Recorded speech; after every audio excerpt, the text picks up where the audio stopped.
Welcome. You're listening to Latin Waves with your hosts, Sylvia and Sylvia Richardson. Latin Waves is more than just hot rhythms. This is a show about community, about creating a culture that is inclusive and based on fairness. Because everyone deserves dignity, respect, and has something to contribute. A new world is possible, and it all starts with us. I'm delighted to be joined by Jorge Marti. He's the secretariat of Hands of Venezuela. Welcome to our program, Jorge. It's a pleasure to be with you again. Thank you. Now, there's a new alliance for security. Can we talk about this alliance being called the Quad, the Asian NATO? Well, in reality, this is a coalition of friends of U.S. imperialism, the countries that are part of it.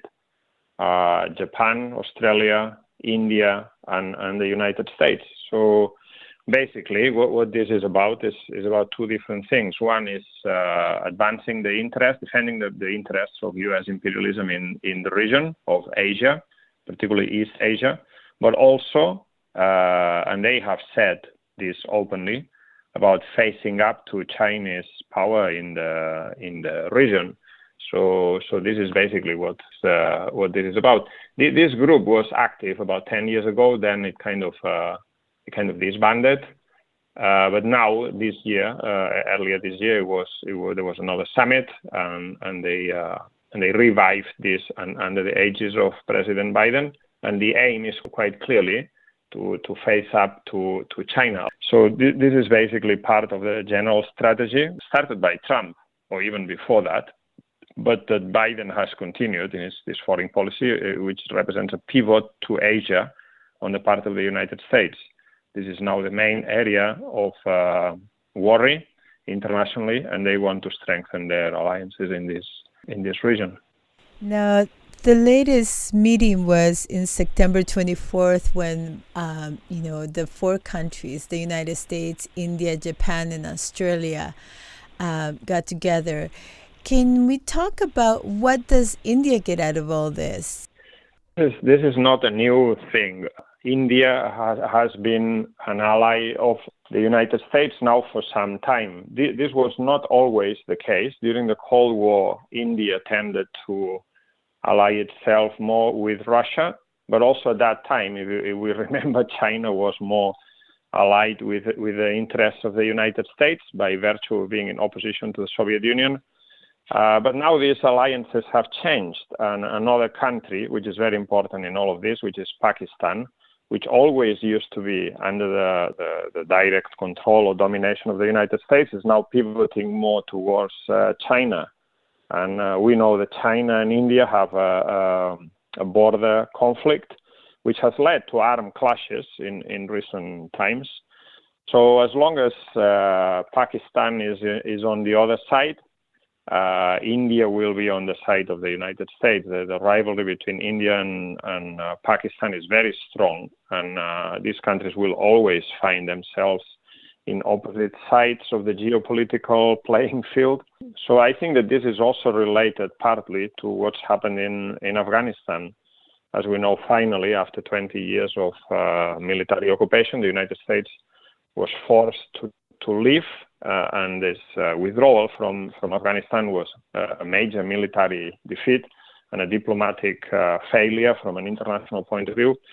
And obviously, China has benefited from that.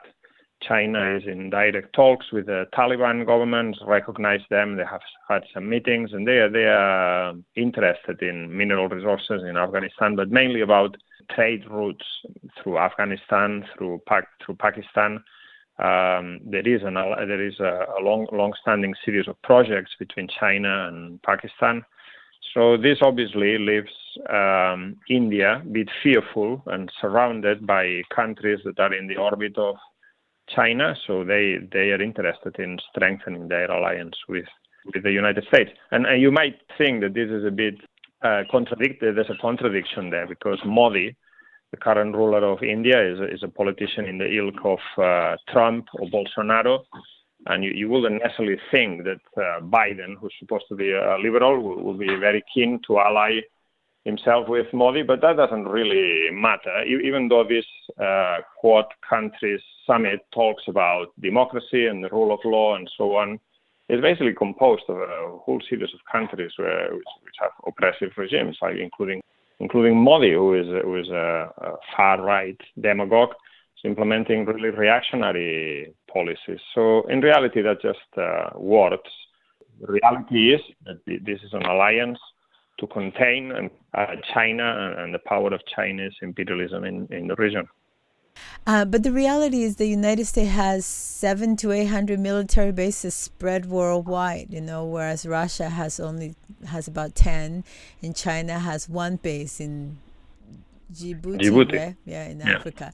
So the fact that we are just exiting one area in Afghanistan where, thousands of lives have been lost, in the pursuit of colonizing an era that has been known as the what do you call it, the cemetery of empires. Everybody who's tried to colonize Afghanistan has to leave. So how do we read this episode? Because on one hand, as you point out, it's a disastrous defeat for the U.S., the latest empire. In reality, some people have speculated whether the United States leaving Afghanistan was part of a grand plan or strategy, but in reality, it's not. It's a complete defeat. U.S. imperialism, the most powerful imperialist power on earth, and its military might is second to none. But nevertheless, as you say, Afghanistan is a tough nut to crack, and it's been. The British tried 3 different times in the 19th century to occupy Afghanistan, and they failed. And then obviously there was the long period of the Soviet Union when they were involved in Afghanistan. This has been a defeat. What they wanted to do was to establish a government, a stable government which they can do business with, and a government that is compliant with U.S. imperialism, and this proved to be completely impossible. The Afghan people don't want foreign intervention, and by the end of the whole operation, they couldn't see much difference between the Taliban, which is a murderous reactionary organization, and NATO, which is a murderous reactionary organization, who imposed their power through drone bombing, aerial bombardment, killing innocent people in weddings, in their homes, and so on. In fact, as we know, the last act of the U.S. occupation of Afghanistan was the killing of 10 people, a whole family, including children, women, and men, in the indiscriminate aerial bombardment in Kabul itself, in the capital. So no, that's clearly a military defeat. But we need to understand what's the origins of this conflict between the United States and China. For now 40 years, China moved from a centrally planned economy, from a Stalinist regime, towards a capitalist regime. And in this process, China managed to industrialize the country. Millions, tens of millions, probably hundreds of millions of peasants moved from the countryside to the cities, started working as cheap labor, with massive factories producing cheap commodities and consumer goods for the West. And in the process, they also acquired the technology of the foreign multinational companies that were investing there. So, and the Chinese state invested in science and technological development and a whole number of areas. They're now ahead of the West, ahead of U.S. imperialism in things like supercomputers, artificial intelligence, and a whole number of other things. This is a growing imperialist power which has invested in a whole number of areas in the world, in Latin America, in Africa, in Asia. And they are interested in securing trade routes and source markets and sources of raw materials for their products. China is aware of the role they play in the world arena. This is not a dominant imperialist power, but is a growing imperialist power. And so they don't use military means so far. They don't have military bases in Africa, but they have investments, and these countries become indebted. and they sell the natural resources, oil, copper, zinc, other minerals that the Chinese are interested in. So far, it's not military, but there is one area in which the Chinese are building up, which is the near abroad, the South China Sea, whole series of islands, the conflict with Taiwan, and in here the Chinese regime cannot be seen as making any concession. They have to secure the borders, and the United States is afraid of this growing imperialist power, which is competing with the United States in many countries. For instance, there's a conflict in Australia and New Zealand, whose economies up until very recently were becoming very, very closely related to the economies of China. China's importing coal from Australia, other products. And this is one of the reasons for the revival of this Quad group, that Australia was getting too close to China. So now this has changed, and this is related to another agreement. There's an Australia-UK-US agreement by which the US is going to supply nuclear submarine technology to Australia. And the Europeans are not very happy with that, because previously this technology was going to France. So the United States has taken serious measures to bring Australia into their orbit again, which was not given in the previous period. The same is happening with Vietnam. Vietnam is a country that China is courting very heavily. Same is happening in Myanmar. The recent conflict in Myanmar has partly to do with a conflict between the United States and China. And in every single, in Sri Lanka, the same. In every single one of these countries, there is a conflict, which is not an armed military conflict so far. It is mostly a conflict of diplomacy, economy, investment, and trade. But it's a conflict that has the potential or the danger to become something more. And it's basically, this is what it is. It's the conflict between an imperialist power like the United States, which is in its period of decay, with an economy that's not dynamic, that is not growing, with a position in the world that is diminishing, because it's not only Afghanistan, but the position of U.S. imperialism in the Middle East has also been weakened. In the past, it would have been unthinkable that the Syrian war has been resolved without the participation of the United States. It's been resolved mainly by Turkey, Saudi Arabia, and Russia. And the United States have no say in that. This was unthinkable in the past. And a number of allies of the United States have been watching these events, and they say, well, if the United States is not prepared or not capable to defend a friendly regime in Afghanistan, for instance, then it might not be worth being a friendly regime of the United States anymore. So the United States needs to project military power again to reassure its allies or subordinate countries in different regions of the world that they are still there, that they are still powerful. But and this is part of this conflict with China, to prove that they are still a powerful military imperialist power, but they are one that is in decline. On the other hand, we see China, which is a growing military power, more dynamic, with a growing economy, one that is now entering into difficulties as well. But it's a more dynamic power. It has been an imperialist power for less time. It has growing links with a whole number of countries. Chinese products and companies have also very strong links with Europe, with Germany, Spain, Italy, Portugal, Greece.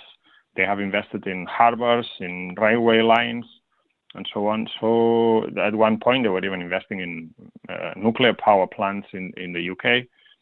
And this is basically the conflict between these two countries. The problem with this is that this conflict, which is now not yet an open military conflict, threatens to escalate. There's been a lot of friction over Taiwan recently, and this is quite dangerous, I will say.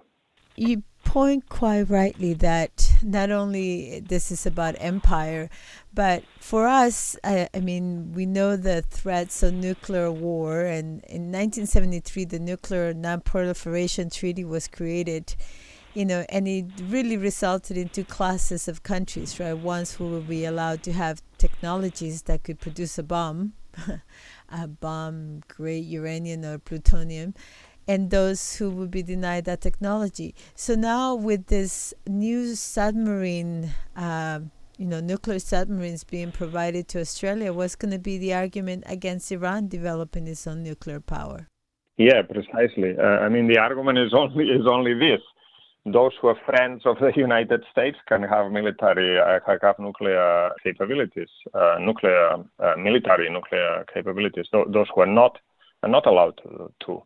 And for a very long time, this has been a clear argument. If you think Iraq was accused of having weapons of mass destruction, which it didn't have, and then it was obliterated and invaded and occupied for 10 years, 15 years.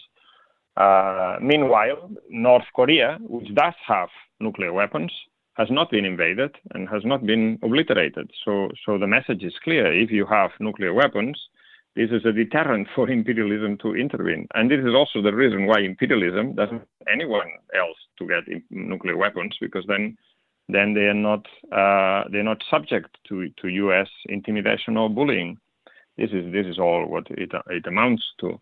The nuclear non-proliferation treaty is just a farce. It's in order to as you say, to create two types of countries: the ones that do have and the ones that don't have nuclear weapons. And it's just a question of strength. This is in reality the real content of international. What they say about international law and the international community and a rules-based world and all of that. It's just hypocritical talk. It's all based on power, military might and power, and which comes from economic power. And this is all that it matters. The United Nations itself is just an empty talking shop. The General Assembly of the United Nations meets every year, passes a resolution in favor of Palestine, passes a resolution against the blockade of Cuba by massive majority, by overwhelming majority. There's only 2, 3, 4, 5 countries that vote against or abstain. And nevertheless, everything continues the same. Whenever U.S. imperialism needs or thinks it can get a UN resolution about something they're interested, then that resolution is implemented. Like, for instance, we shouldn't forget the first Gulf War, the first invasion of Iraq in 1991, was carried out under the flag of the United Nations, or with a cover of a United Nations resolution. But when in 2003 they didn't get a United Nations resolution, they invaded Iraq all the same. So it doesn't really make a big difference. And international relations are based on force and military power. And as you say, the United States has 700 military bases across the world. And so therefore they are the dominant imperialist power, and they think and they try to dictate policies to countries around the world. There was an arrest, that was frowned upon even by the United Nations, of his name escapes me right now, who was arranging for deliveries to Venezuela for Alex Saab. Thank you. Yes.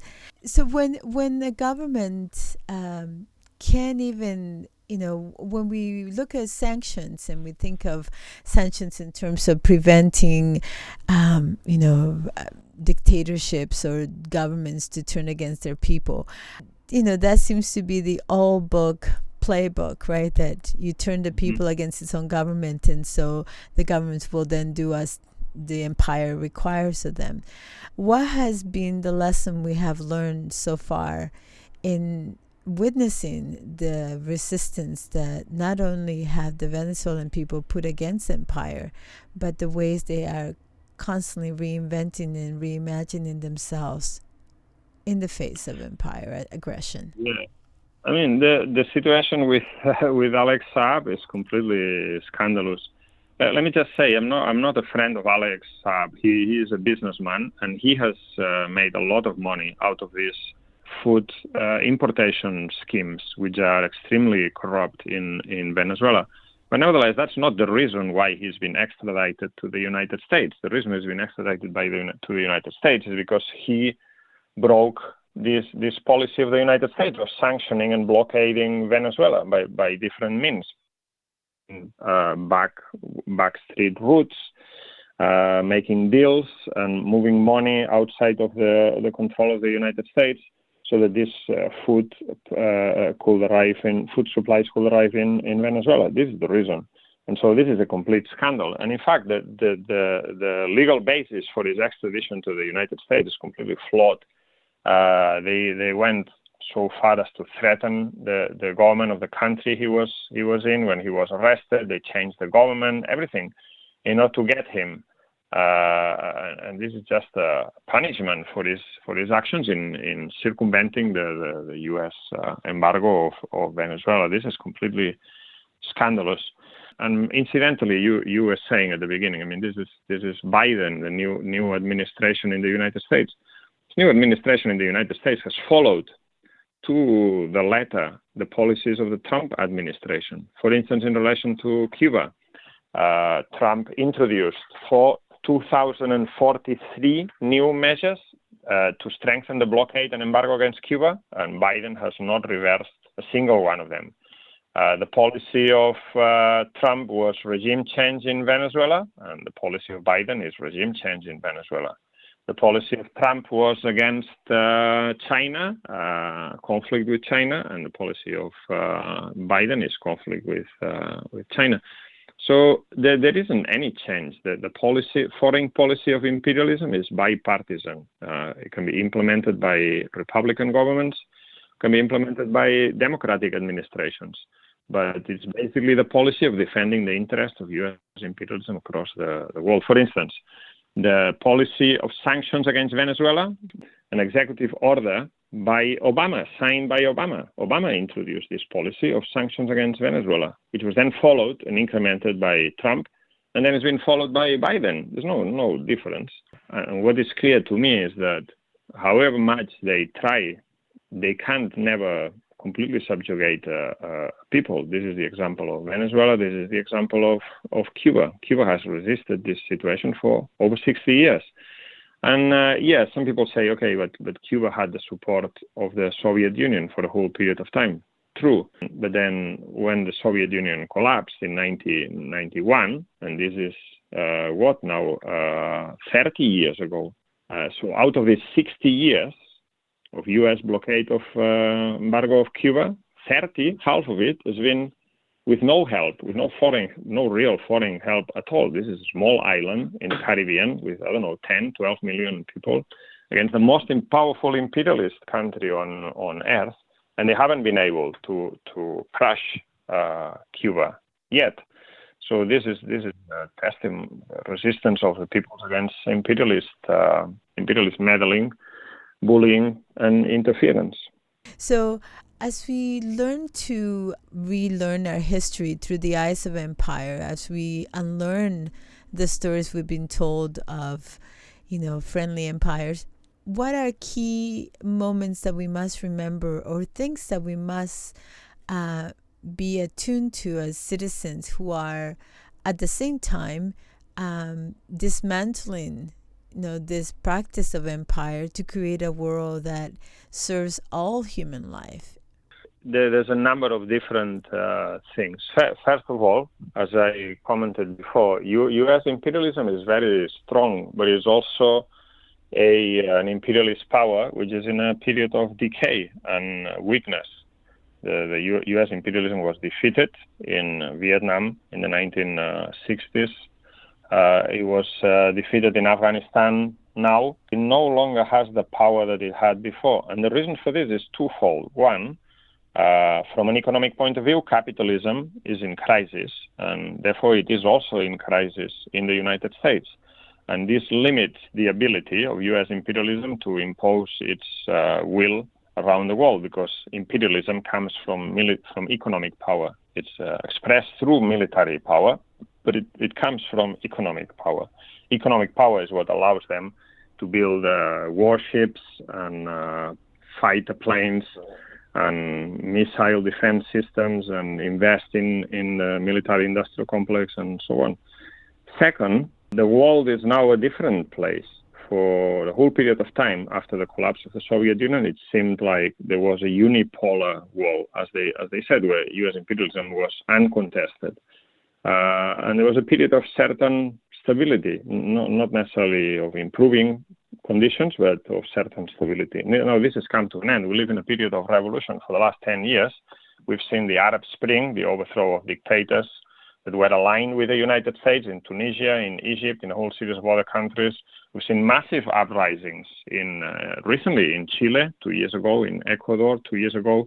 This year in Colombia, one of the countries most strongly aligned with U.S. imperialism in the continent. And there was a massive general strike that lasted for 2 or 3 months. And there are movements like this, the election of a left-wing president in Peru and so on. So the power of United States imperialism is diminished. The other thing is that, which I think is even more interesting, is that even in the United States itself, there's a growing body of opinion that's questioning the capitalist system. We have seen a massive Black Lives Matter movement, which is an indictment not only of a racist society, but many people are questioning the capitalist system as a whole, the role of the police, the role of the army, the National Guard, and so on. And this movement involved 26 million people who were participating in demonstrations at one point or another. There's a growing opinion amongst particularly young people who think that socialism is good and capitalism is bad. And this comes from their own experience.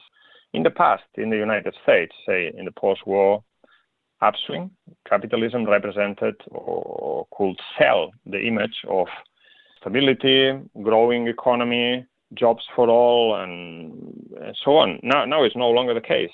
Capitalism means joblessness or low-paid jobs, economic crisis, home repossessions, and massive student debts for anyone who dares go to university, plus at the same time a privatized healthcare system, which means death for many people because they can't pay for their medical bills.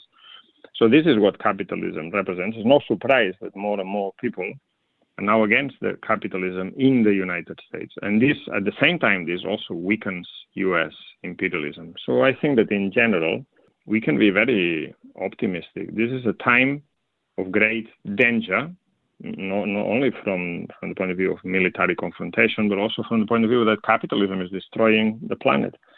But at the same time, it's a period of great danger. It's also a period of great opportunity, where there are mass movements with a prominent role by the youth, by women, movements for civil rights, movements for reproductive rights, movement of the youth against the whole system. And it's a revolutionary period. We have an opportunity to put an end to this system and create a system which is completely possible today, a system of plenty for all, where the resources that we have, the capacity we have to produce goods and commodities is used rationally for the benefit of everyone, not for the private profit of a small parasitical minority. That's beautiful. Thank you so much for being with us today. For people who want to reach your work, how can they access your work? We have a website of the Hands of Venezuela campaign, which is called handsofvenezuela.org. All in one word. Thank you again. Take care. Thank you. Thank you for listening to Latin Waves. Latin Waves is an independently produced syndicated radio program made available for free to campus and community radios, and also to the world at latinwavesmedia.com. Please visit the website to hear previous shows, hear about upcoming events, and consider becoming a member for as little as $1 per month.